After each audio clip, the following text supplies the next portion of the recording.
بهداية من فضل ربي يكفو الجمال ربوع قلبي. Baik, kita lihat pertanyaannya. Assalamualaikum warahmatullahi wabarakatuh. Waalaikumsalam warahmatullahi wabarakatuh. Saya sudah berusaha untuk mengikuti program menghafal Al-Quran seperti yang Ustadz Adi ajarkan. Alhamdulillah, semoga Allah berikan pahala terbaik dari segala usaha yang telah Ibu sampaikan dan usahakan. Namun saya lamban dan sulit hafal serta mudah pula lupa. Baik, langkah apa lagi yang harus saya tempuh agar mudah hafal dan tidak mudah lupa? Terima kasih, semoga Ustaz keluarga senantiasa sehat walafiat. Dan semoga Anda pun diberikan lebih daripada apa yang Anda doakan kepada saya. Waalaikumsalam warahmatullahi wabarakatuh. Sifat hafal dengan lupa itu fitrah kehidupan. Saya mau bicara tentang lupa dulu ya. Lupa itu dibagi dua. Ada lupa yang sifatnya anugerah, ya. Anugerah untuk meringankan beban kehidupan kita, atau dalam konteks ibadah tertentu bahkan untuk menambah pahala. Ya, nanti kita bahas. Yang kedua, ada lupa yang dicela. Jadi kalau yang pertama ini sifatnya disyukuri, madah, itu kan dipuji. Yang kedua, dzam, ya mazmum, sesuatu yang dicela, yaitu lupa yang diakibatkan karena perbuatan-perbuatan maksiat.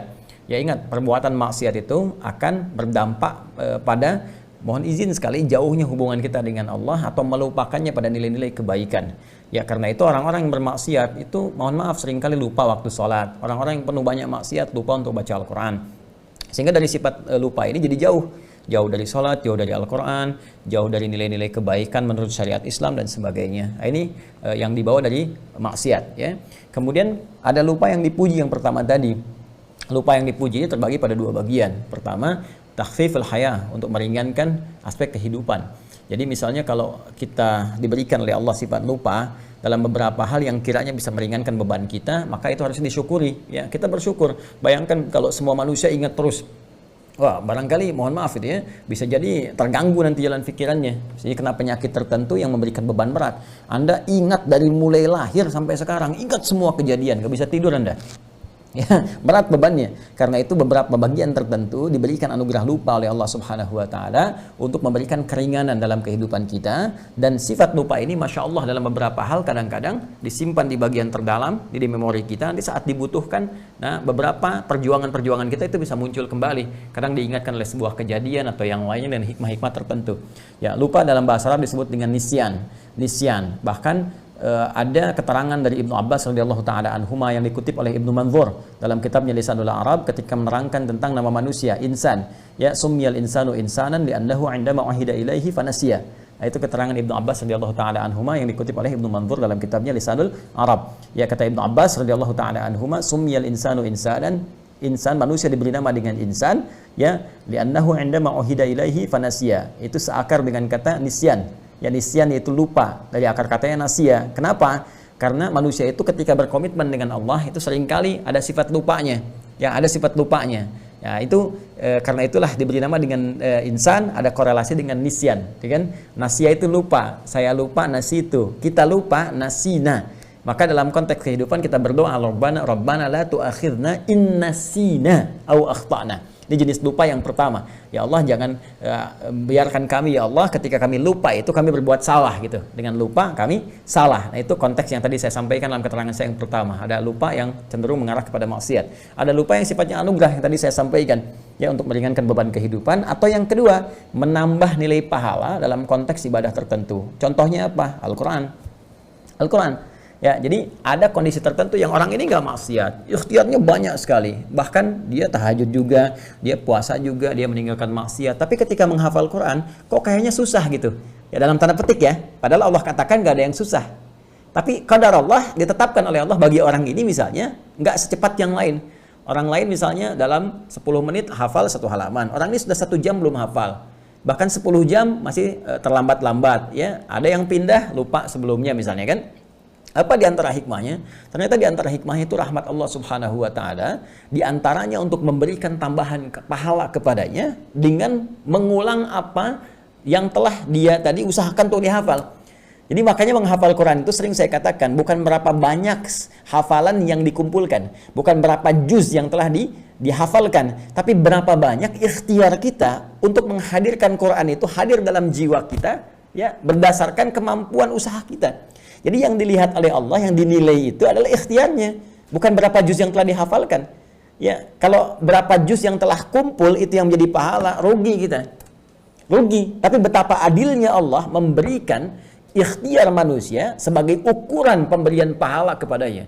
Karena itu kalimat Nabi-Nya jelas mengatakan, ya, man qara'al Qur'ana, ya, man qara'a kitaballahi, siapa yang membacakan kitabullah subhanahu wa ta'ala, membacakan Al-Qur'an.